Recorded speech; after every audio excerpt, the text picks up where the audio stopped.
all air travelers coming from outside Canada, apart from the United States, will now need to be tested at the airport in which they are landing in Canada, whether they are vaccinated or unvaccinated. The federal government introduces new measures aimed at stopping importation of new cases of the Omicron variant of COVID-19. While waiting for arrival test results, vaccinated travelers can quarantine according to their plan, while the unvaccinated will need to check into a designated quarantine facility.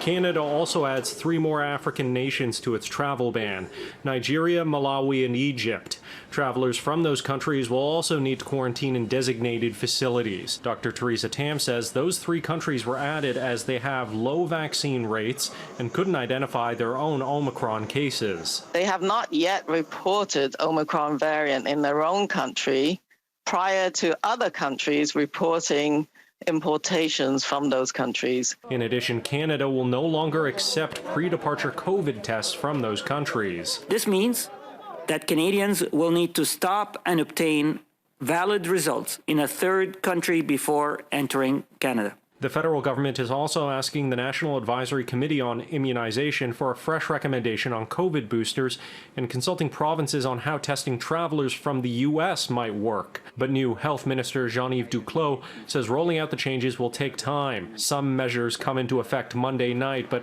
across-the-board testing will take longer. Across the entire set of entry points in Canada, both through land and through air, we're currently delivering about 20,000 tests per day. And we need to move to about 32,000 tests per day. Now, let us also remind Canadians that those rules have always changed over the last 20 months and change and will continue to change as the situation evolves. Transport Minister Omar Al-Gabra also saying travelers who choose to leave the country should be aware that COVID-19 protection measures could change at any moment.